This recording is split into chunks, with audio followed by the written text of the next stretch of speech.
Did you know Brahmacharini's penance was so powerful that it moved even Lord Shiva? Let's dive into her divine story. According to Shiva Puranam, Brahmacharini, the second form of Navdurga, represents goddess Parvati during her period of intense penance to win Lord Shiva's love. Parvati, determined to marry Shiva, undertook severe austerities, living in the forest, meditating, and fasting for thousands of years. At first, she survived on fruits and water, but over time, she gave up all sustenance, becoming an embodiment of devotion and perseverance. Her dedication shook the heavens and eventually drew Shiva's attention. Impressed by her relentless penance and purity of heart, Shiva accepted her as his consort.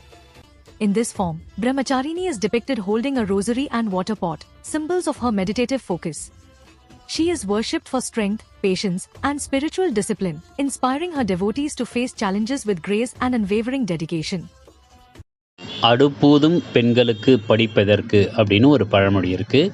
அந்த பழமொழிப்படி அந்த காலத்து பெண்கள் அடுப்பை ஊதுவதற்கு ஊதுகுழல் வச்சு ஊதுவாங்க. அந்த அடுப்பங்கரையில் சமையல் செய்யும் பொழுது ஒரு படி பூவை தலையில் வச்சுட்டு சமையல் செய்யும் பொழுது அந்த பூ கருகுவதற்கும் வாடுவதற்குமான வாய்ப்புகள் அதிகமாக இருக்கின்ற காரணத்தினால் அப்போ இருக்கிற பெரியவங்க என்ன சொன்னாங்கன்னா, ஒரு படி பூவை தலையில் வச்சுட்டு நீங்கள் அடுப்பை ஊதாதீங்க அப்படின்றத தான் அவங்க சொன்னாங்க. ஆனால் அதுக்கு அடுத்தடுத்து வரக்கூடிய சந்ததியினர் அதை மருவி என்ன செஞ்சாங்கன்னா, அடுப்பு ஊதுகின்ற பெண்களுக்கு படிப்பு அப்படின்றது தேவையா, அது தேவையில்லை அப்படின்றத தான் அவங்க குறிப்பிட்டு சொன்னாங்க. ஆதலினால் நம்ம உண்மையான விளக்கம் என்னவென்றால், அடுப்பை ஊதுகின்ற பெண்கள் படிப்பூவை வச்சுட்டு சமையல் செய்யக்கூடாதுன்றது தான் அதனுடைய உண்மையான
असतो मा सद्गमय तमसो मा ज्योतिर्गमय मृत्योर्मा अमृतं गमय.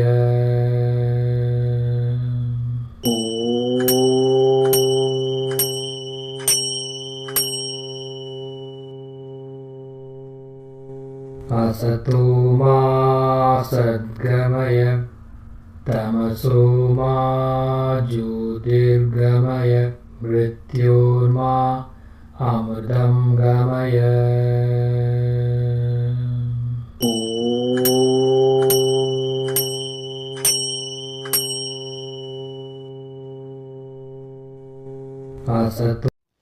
அகரத்தின் அன்பு வணக்கங்கள்.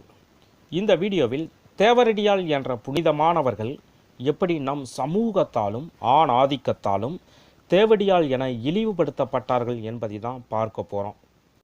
தேவதாசி என்ற சொல்லுக்கு இறைவனுக்கு பணி செய்யும் பெண் என்பதே அர்த்தமாகும். இதுதான் நம்முடைய தமிழில் தேவரடியால் என்பது நடைமுறை வழக்கில் தேவடியால் என வந்தது. தேவதாசி பெண்கள் உண்மையிலேயே கலையரசிகள் என்றுதான் சொல்ல வேண்டும். ஓவியம், நாட்டியம் போன்ற கலைகளில் இவர்கள் பெற்றிருந்த தேர்ச்சி, அர்ப்பணிப்பு, இக்கலைகளுக்கு இவர்கள் ஆற்றிய தொண்டுகள் வேறு எவருமே கற்பனைகளில் கூட தொட முடியாது. இந்த தேவதாசிகள் கடவுளின் சன்னதியில் நடனமாடுவது என்பது முனிவர்களுடைய தவத்திற்கு சமமானது. அதேபோல புராணங்களோ தேவதாசிகள் இந்திரனுடைய மகனான ஜெயந்தனை காதலித்ததன் விளைவாக மனித பெண்ணாக பூமியில் பிறந்த ஊர்வசியுடைய வாரிசுகள் என்றே புராணங்கள் கூறுகின்றன. இவர்கள் கலைக்கு ஆற்றிய தொண்டிற்கு விலை மதிப்பு என்பதே கிடையாது. நம்முடைய இலக்கியத்தில் இவர்களை தளிச்சேரி பெண்கள், பதிலியால், மாணிக்கம் என்றெல்லாம் பெயரிட்டு அழைக்கிறார்கள். சைவ ஆகமங்களில் இவர்களை சிவனின் அடியார்கள் என பெருமைப்படுத்தி ருத்திர கணிகை என்ற சிறப்பு பெயரை இவர்களுக்கு தருகிறது. இந்த ருத்திர கணிகையர் என்ற சொல்லக்கூடிய தேவரடியாள்கள் கால் சுண்டு விரலிலிருந்து தலைமுடியின் நுனி வரை இளமை பொருந்தியவராகவே இருப்பார்கள். நடைமுறையில் மென்மை, நடத்தையில் மேன்மை, உடலில் தூய்மை கொண்டு வெண் மலர்களை தலையில் சூடிய சந்தன மலர்களாக தோற்றமளிப்பார்கள். பேராசை, கபடம், வஞ்சகம் என்பதெல்லாம் அவர்களை கண்டாலே மண்டியிட்டு வழிவிடும் என்று ஆகமங்கள் கூறுகின்றன. பதிலியாள் என்று சொல்லக்கூடிய தேவதாசி பெண்கள் மலம், மூத்திரம், வியர்வை ஆகிய அசுத்தங்கள் நிறைந்த மனிதர்களை கணவனாக கைப்பிடிக்காமல் பரமனுக்கே தன்னை முழுமையாக அர்ப்பணித்தவர்கள் ஆவார்கள். அதேபோல ருத்திரக்கணிகை என்று சொல்லக்கூடிய தேவதாசி பெண்கள் இறைவனுக்கு நாட்டிய தொண்டுகள் செய்தாலும் கூட ஒரு கணவருடன் வாழ்க்கை நடத்துவார்கள். இன்றளவும் தேவதாசி பெண்கள் என்றால் அவர்கள் இசை வேளாளர்கள் என்ற ஜாதியை சேர்ந்தவர்கள் மட்டுமே என்ற கருத்து நிலவி வருகிறது. அது முற்றிலும் தவறான கருத்தாகும். தேவதாசிகள் அந்தன பெண்கள் தொடங்கி அனைத்து ஜாதி பெண்களும் தேவதாசிகளாக இருந்தார்கள் என்பதே நிதர்சனமான உண்மை. நம் நாட்டில் பிறகு வந்த சமூக பிரச்சனையால் இறைவனுக்கு தொண்டாற்றிய, இறைவனுக்காகவே வாழ்ந்த, இறைவனே தன் மணாளன் என்று தன்னையே இறைவனுக்காக அர்ப்பணித்த இந்த தேவதாசிகள் பல கொடுமைக்கும் பல இன்னல்களுக்கும் ஆளாயினர். ஒரு தேவதாசிக்கு பிறந்த ஒரு பெண் குழந்தை தேவதாசியாகத்தான் இருக்க வேண்டும் என்ற சமூக கட்டாயம் பிற்காலத்திலேயே தோன்றியது. கடவுளின் தொண்டுக்கு தங்களை முழுமையாக அர்ப்பணித்து கொண்ட தேவதாசிகள் ஒரு சமூகமாகவே உருவெடுத்த பின்னரே சில கொடுமைகள் உருவாகின என்றே சொல்ல வேண்டும். ஆலய பணி மட்டுமே செய்து வந்த அவர்களிடம் இறைவனும் மன்னனும் ஒன்று என கூறி அவர்களை ராஜ சபைகளில் நடனமாட செய்வதும் ராஜதாசிகளாகவும் மாற்றினார்கள் இந்த ஆணாதிக்க சமூகத்தினர். மன்னர்களுடைய தாசியாக மாற்றப்பட்டதன் விளைவு அவர்கள் விபச்சாரியாக்கப்பட்டார்கள் என்பதே நிதர்சனமான உண்மை. ஆரம்ப காலகட்டத்தில் ஒரு கோவிலுக்கு பெற்றோர்களே தன் பெண் குழந்தைகளை தேவதாசிகளாக அர்ப்பணித்தார்கள். பிறகு காலம் செல்ல செல்ல தன் மகளை அர்ப்பணிப்பதற்கு பதிலாக ஏழை பெண்களை விலைக்கு வாங்கி கோவிலுக்கு தேவதாசியாக அர்ப்பணித்தார்கள். ஏதோ வேண்டுதல் போல. கோயில் கருவறை வரை சென்று பூஜை செய்யும் தகுதி படைத்த தேவதாசிகள் பணக்காரர்களின் படுக்கை அறை பதுமைகளாக போனது மதம் செய்த கொடுமை அல்ல, மனிதன் செய்த கொடுமையே ஆகும். ஒரு தேவதாசி பெண் இறந்துவிட்டால் கோவிலின் மூலமூர்த்திக்கு அணிவிக்கப்படும் புனித ஆடையானது கொண்டு வரப்பட்டு இறந்து போன தேவதாசியின் உடலில் போர்த்தப்படும். பிறகு இறுதி யாத்திரைக்கு எடுத்துச் செல்லப்படும் போது அவளின் உடலை ராஜகோபுரத்தின் வாசலில் 1 நிமிட நேரம் நின்று செல்லும் மரபு இருந்தது என்றால் தேவதாசி பெண்களை எவ்வளவு புனிதமாகவும் எவ்வளவு கௌரவமாகவும் கடவுளுக்கு சமமாக நடத்தினார்கள் என்பது நமக்கு புரியும். தேவதாசி பெண்களை கண்ணால் பார்ப்பதே மகா பாக்கியமாகும். உயர்ந்த அந்தஸ்தில் இருந்த இந்த தேவதாசிகள் தரம் கெட்டவர்களாக, காசுக்கு விலை போகும் விபச்சாரிகளாக மாற்றப்பட்டதற்கு காரணம் நம் சமூகமே. இப்படி சிறப்பு வாய்ந்த தேவதாசி மரபானது 1947 இந்தியாவில் தடை செய்யப்பட்டது. மேலும் இது போன்ற தகவல்களை தெரிந்து கொள்ள கீழே உள்ள சப்ஸ்கிரைப் பட்டனை அழுத்தவும். நன்றி. கேரளாவில் பரபரப்பை ஏற்படுத்திய கன்னியாஸ்திரி அபயா கொலை வழக்கில் 28 ஆண்டுகளுக்கு பிறகு இன்று சிபிஐ சிறப்பு நீதிமன்றம் தீர்ப்பளித்துள்ளது. கேரள மாநிலம் கோட்டயத்தைச் சேர்ந்த 21 வயதான கன்னியாஸ்திரி அபயா 1992ஆம் ஆண்டு மார்ச் 27ஆம் தேதி அவர் பணியாற்றிய பாஸ்டென்த் கான்வென்ட்டில் இருந்த கிணற்றில் மர்மமான முறையில் இறந்து கிடந்தார். அவர் தற்கொலை செய்து கொண்டதாக போலீசார் தெரிவித்த நிலையில் அபயாவின் பெற்றோர் மகள் மரணத்தில் சந்தேகம் இருப்பதால் சிபிஐ விசாரணைக்கு உத்தரவிடக் கோரி கேரள உயர்நீதிமன்றத்தில் மனு தாக்கல் செய்தனர். இந்த வழக்கை விசாரித்த உயர்நீதிமன்றம் சிபிஐ விசாரணைக்கு உத்தரவிட்டது. சிபிஐ விசாரணையில் அபயா கொலை செய்யப்பட்டது உறுதியானது. இதையடுத்து பாதிரியார்கள் தாமஸ் கூட்டூர், புத்ருகாயல், கன்னியாஸ்திரி செபி ஆகியோர் கைது செய்யப்பட்டனர். கன்னியாஸ்திரி செபியும் பாதிரியார் தாமஸும் நெருக்கமாக இருந்ததை அபயா பார்த்துவிட்டதால் அவரை கொலை செய்து கிணற்றில் வீசியது விசாரணையில் தெரியவந்தது. இந்த வழக்கில் பாதிரியார் புத்ருகாயலுக்கு எதிராக ஆதாரங்கள் இல்லாததால் அவர் கடந்த 2018ஆம் ஆண்டு விடுவிக்கப்பட்டார். இந்த வழக்கில் 28 ஆண்டுகளுக்கு பின் இன்று தீர்ப்பு வழங்கப்பட்டது. பாதிரியார் தாமஸ் கூட்டூர், கன்னியாஸ்திரி செபி ஆகிய இருவரும் குற்றவாளிகள் என்று அறிவித்து கேரள சிபிஐ சிறப்பு நீதிமன்றம் இன்று தீர்ப்பளித்தது. தண்டனை விவரங்கள் நாளை அறிவிக்கப்படும் என்றும் தெரிவிக்கப்பட்டுள்ளது. கொல்லப்பட்ட கன்னியாஸ்திரி அபயாவின் பெற்றோர் தாமஸ், லீலாமா இருவரும் 28 ஆண்டுகளாக தீர்ப்புக்காக காத்திருந்த நிலையில் சில ஆண்டுகளுக்கு முன் காலமானார்கள் என்பது குறிப்பிடத்தக்கது.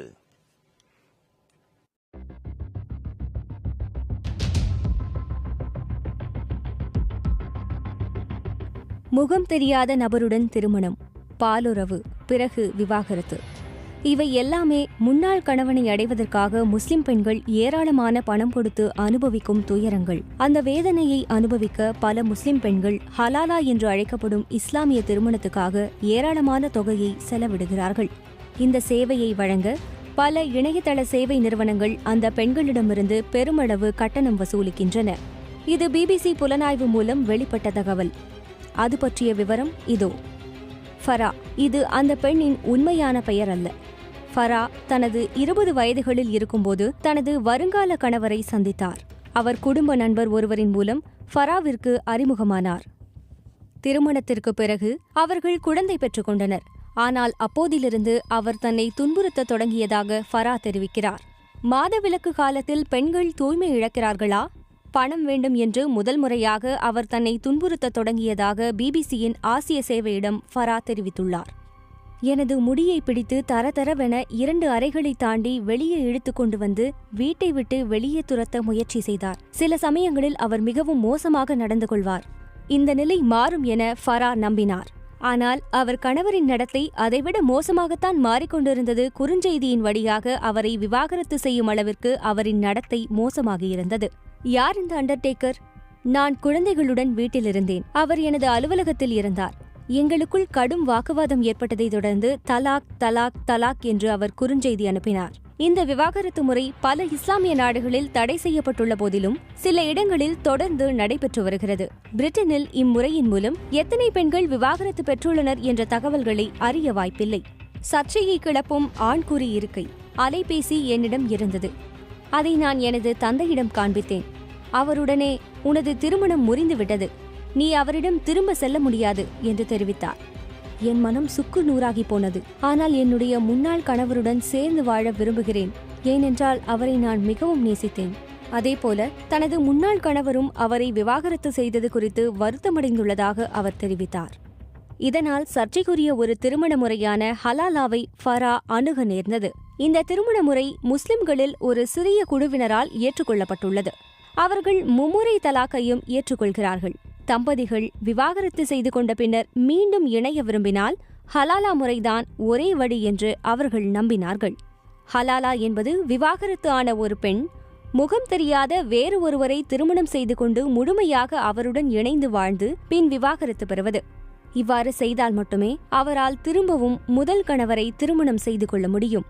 விவாகரத்து குறித்து பெண்களுக்கு ஆலோசனை வழங்கும் கிழக்கு லண்டனில் உள்ள இஸ்லாம் ஷரியா கவுன்சில் இந்த ஹலாலா திருமணங்களுக்கு கடும் கண்டனம் தெரிவிக்கிறது. இது ஒரு போலியான திருமணம். இது பணம் சம்பாதிப்பதற்கான வழியாக கருதப்படுகிறது. மேலும் பலவீனமானவர்கள் இதனால் பாதிக்கப்படுகின்றனர் என அந்த அமைப்பைச் சேர்ந்த கோலா ஹசன் தெரிவிக்கிறார். இது மன்னிக்க முடியாத கொடுமை. ஹலாலா திருமணத்தை தவிர்க்க உதவிகளை நாடலாம் அல்லது ஆலோசனை பெறலாம். எவரையும் இந்த ஹலாலா திருமணத்தை செய்து கொள்ள அனுமதிக்க மாட்டோம் என்று அவர் தெரிவித்தார். இதையெல்லாம் கேட்ட பிறகு ஹலாலா திருமணம் செய்து அதில் பல கொடுமைகளை அனுபவித்து அதன் பிறகு தனது முதல் கணவருடன் மீண்டும் சேரும் முடிவிலிருந்து பின்வாங்கிவிட்டார் ஃபரா. ஆனால் என்னை போல ஏராளமான பெண்கள் எப்படியாவது தீர்வு கிடைக்காதா என்று துடித்துக் கொண்டிருக்கிறார்கள் என எச்சரிக்கிறார் ஃபரா. விவாகரத்து பெற்றுவிட்டு வலியை அனுபவித்துக் கொண்டிருக்கும் என்னை போன்றவர்களின் நிலையில் இருந்தால் ஒழிய பெண்களின் வலியை புரிந்து கொள்ள முடியாது. இப்போது என்னை கேட்டால் நான் இந்த காரியத்தை ஒருபோதும் செய்ய மாட்டேன். ஒருவரிடம் சேர்ந்து வாழ இன்னொருவருடன் என் உடலை பகிர்ந்து கொள்ள மாட்டேன். ஆனால் அந்த நேரத்தில் எனது முன்னாள் கணவருடன் சேர்ந்து எந்த ஒரு நடவடிக்கைக்கும் நான் தயாராகவே இருந்தேன் என்கிறார் ஃபரா.